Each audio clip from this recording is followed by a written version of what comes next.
Iran যুদ্ধে America ইসরায়েলের মুখে ঝামা ঘষে দিয়েছে ইরান। সম্মিলিত দখলদার দুই শক্তির সামরিক অর্থনৈতিক সক্ষমতার ধারে কাছেও নেই ইরান, তবুও রণকৌশল আর বুদ্ধিমত্তা দিয়ে দেশটি আগ্রাসী শক্তিকে এমনভাবে কোণঠাসা করেছে যে যুদ্ধবিরতির জন্য পাগল হয়ে উঠেছিলেন ট্রাম্প। একরকম চাপ প্রয়োগ করেই মধ্যস্থতাকারীর ভূমিকায় নামিয়েছেন পাকিস্তানকে। বাধ্য হয়ে মেনে নিয়েছেন চরম অবমাননাকর 10 দফা, কিন্তু তাতে চটেছে তারই মিত্র নেতানিয়াহু। আমেরিকা ইরান যুদ্ধবিরতি চুক্তির অন্যতম শর্ত ছিল মধ্যপ্রাচ্যে আমেরিকা ইসরায়েলের সব ধরনের হামলা বন্ধ করতে হবে। সেই শর্ত মেনে চুক্তি হলেও যুদ্ধবিরতির পরের দিনেও লেবাননে ভয়ঙ্কর হামলা চালিয়েছে মধ্যপ্রাচ্যের বিস্ফোরা ইসরায়েল। অর্থাৎ আমেরিকা ইরান যুদ্ধ থেকে পিছু হটতে চাইলেও টেনে ধরেছে ইসরায়েল। আন্তর্জাতিক গণমাধ্যমগুলো বলছে মূলত নেতানিয়াহুর চাহিদাতেই ইরানে যুদ্ধ করতে এসে ফেঁসে গেছেন ট্রাম্প। পাশাপাশি ইসরায়েল ধ্বংসাত্মক হামলা চালাচ্ছে ফিলিস্তিন, লেবানন, সিরিয়ায়। যেন অনন্ত যুদ্ধই একমাত্র আরাধ্য নেতানিয়াহুর। প্রশ্ন হচ্ছে, এই যুদ্ধ চালাবার এত অস্ত্র কোথায় পায় ইসরায়েল? কে দেয় তাকে এত টাকা?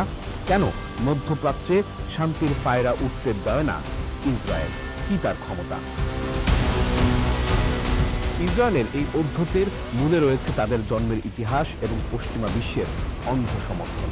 1948 সালে ব্রিটিশদের প্রত্যক্ষ মদদ ও বেলফোর ঘোষণার মাধ্যমে ফিলিস্তিনের বুকে বিস্ফোরার মতোই এই রাষ্ট্রের জন্ম।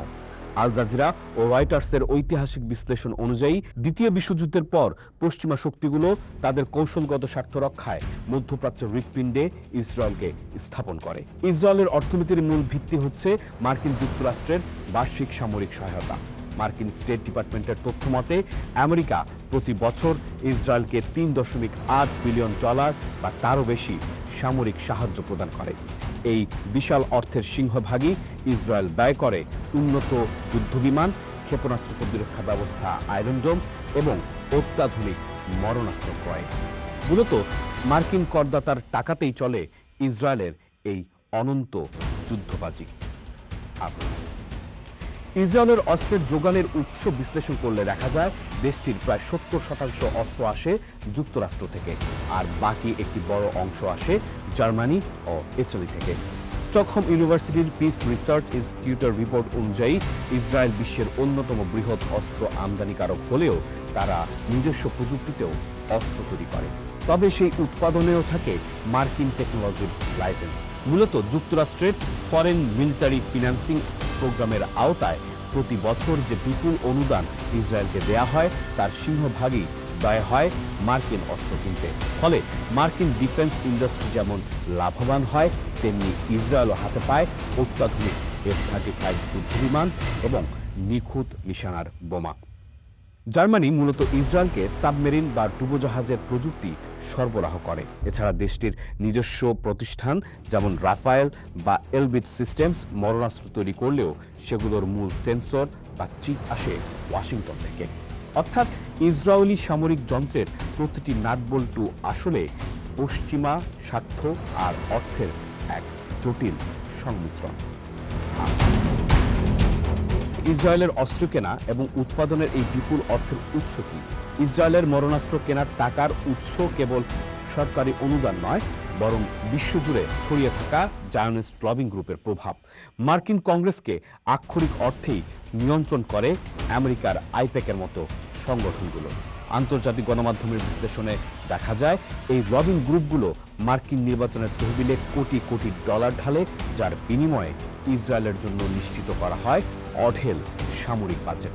ওপেন সিক্রেটসের পরিসংখ্যান অনুযায়ী মার্কিন রাজনীতিকদের নির্বাচনী প্রচারণায় আইপ্যাকের বিনিয়োগ কেবল রাজনৈতিক সমর্থন নয়, বরং ইসরায়েলের যে কোনো অপরাধকে আত্মরক্ষা হিসেবে জায়েজ করার লাইসেন্স কেনে। এছাড়া ইসরায়েল বন্ডসের মাধ্যমে ব্যক্তিগত ও প্রাতিষ্ঠানিক বিনিয়োগ থেকে সংগৃহীত বিলিয়ন বিলিয়ন ডলার সরাসরি সামরিক অবকাঠামোয় ব্যয় হয়।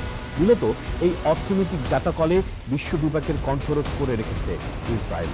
পশ্চিমা ট্যাক্সদাতার টাকা আর জায়নিস্ট লবির এই মারণঘাতী যোগসূত্রই ইসরায়েলকে আন্তর্জাতিক আইনের ঊর্ধ্বে আসীন করেছে। ইসরায়েল কেন মধ্যপ্রাচ্যে শান্তি চায় না? এই প্রশ্নের উত্তর আছে দেশটির গ্রেটার ইসরায়েল বা আঞ্চলিক আধিপত্য বিস্তারের লিপ্সায়। তাদের সামরিক কৌশলের মূল ভিত্তি হল প্রতিবেশীদের দুর্বল রাখা। তাই ফিলিস্তিন থেকে লেবানন কিংবা সিরিয়া থেকে ইরান যে কোনো দেশ স্থিতিশীল হওয়ার চেষ্টা করলেই ইসরায়েল সেখানে ধ্বংসাত্মক হামলা চালায়। মূলত 1982 সালে প্রকাশিত ওদেদ ইনন প্ল্যান বা মধ্যপ্রাচ্যকে টুকরো টুকরো করার যে নীল নকশা তৈরি করা হয়েছিল, ইসরায়েল আজও সেই পথেই হাঁটছে। আন্তর্জাতিক বিশ্লেষকদের মতে ইসরায়েল মনে করে তার অস্তিত্ব টিকে আছে প্রতিবেশীদের অনৈক্যের ওপর। লেবাননের হিজবুল্লাহ কিংবা ফিলিস্তিনের প্রতিরোধ যোদ্ধারা যখনই শক্তিশালী হয়, তখনই ইসরায়েল প্রি অ্যামপ্টিভ স্ট্রাইক বা আগাম হামলার নামে গণহত্যা চালায়। তাদের লক্ষ্য হলো মধ্যপ্রাচ্যের দেশগুলোকে অর্থনৈতিক ও সামরিকভাবে পঙ্গু করে রাখা, যাতে কেউ কখনো তাদের দখলদারিত্বের বিরুদ্ধে চ্যালেঞ্জ ছুড়ে দিতে না পারে। মিডল ইস্ট আইয়ের দীর্ঘমেয়াদী পর্যালোচনা অনুযায়ী ইসরায়েল মূলত একটি গ্যারিসন স্টেট হিসেবে টিকে থাকতে চায়, যেখানে যুদ্ধের দামামা থাকলেই কেবল তাদের অভ্যন্তরীণ রাজনীতি সংহত থাকে। সবচেয়ে ভয়াবহ তথ্য হলো ইসরায়েলের পরমাণু চুক্তি। ইসরায়েল আনুষ্ঠানিকভাবে স্বীকার না করলেও আন্তর্জাতিক সংবাদ মাধ্যম ও গোয়েন্দা রিপোর্ট নিশ্চিত করে যে ইসরায়েলের হাতে অন্তত 90 থেকে 200টি পরমাণু ওভারহেড রয়েছে। 1950-এর দশকে ফ্রান্সের সহায়তায় দিমোনা রিঅ্যাক্টরে তারা এই পরমাণু সক্ষমতা অর্জন করে। ওয়াশিংটন পোস্টের এক বিশ্লেষক বলছে, এই পরমাণু অস্ত্রের ভয় দেখিয়ে তারা পরাশক্তিগুলোকে ব্ল্যাকমেইল করে এবং তাদের স্বার্থের অনুকূলে কাজ করতে বাধ্য করে। এই নিউক্লিয়ার অ্যাম্বিগুইটি বা অস্পষ্টতার নীতি ইসরায়েলকে এক অঘোষিত দায় মুক্তি দিয়েছে, যার ফলে আন্তর্জাতিক কোনো তদারকি সংস্থাও তাদের অস্ত্রের হিসাব নিতে সাহস পায় না। ইসরায়েলের অন্যার মুখে জাতিসংঘ কিংবা বিশ্ব বিভাগের নিরাপত্তা আজ নিষ্ঠুর এক প্রহসন। জাতিসংঘের নিরাপত্তা পরিষদে ইসরায়েলের বিরুদ্ধে কোনো নিন্দা প্রস্তাব এলেই আমেরিকা তাদের ভেটো ক্ষমতা প্রয়োগ করে তা বাতিল করে দেয়। বিবিসির এক প্রতিবেদন অনুযায়ী গত কয়েক দশকে অন্তত 44 বার ইসরায়েলকে বাঁচাতে ভেটো দিয়েছে যুক্তরাষ্ট্র।